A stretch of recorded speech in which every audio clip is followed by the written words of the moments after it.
Тепловий насос від TCL XAA1i, розроблений спеціально для європейського ринку.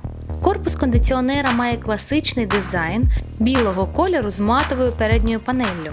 Ця модель серії Elite має ряд технічних переваг, які в сукупності з доступною ціною роблять цю модель найбільш привабливою на ринку.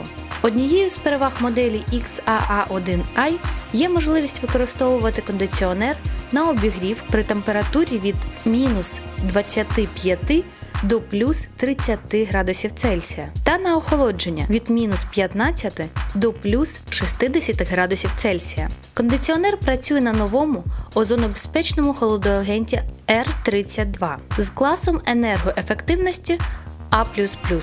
Модельний ряд складається з 4 потужностей, що дозволяє кондиціонувати приміщення від 15 до 70 квадратних метрів. Основними перевагами моделі XAA1i є низький рівень шуму – 19 дБ на мінімальній швидкості. Внутрішній та зовнішній блоки мають спеціальне гідрофільне покриття Bluefin, яке захищає від корозії і негативних впливів зовнішнього середовища. Кондиціонер стійкий до перепадів живлячої напруги від 165 до 265 вольт. Новий ергономічний пульт керування забезпечує інтуїтивне використання режимів та функцій. Кондиціонер має 5 основних режимів роботи: автоматичний, охолодження, осушення, вентиляції та режим обігріву, та додаткові режими турбо, еко та сліп.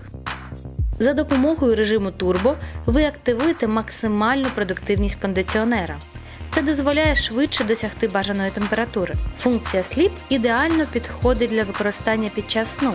А для економії електроенергії ви можете використовувати режим Еко.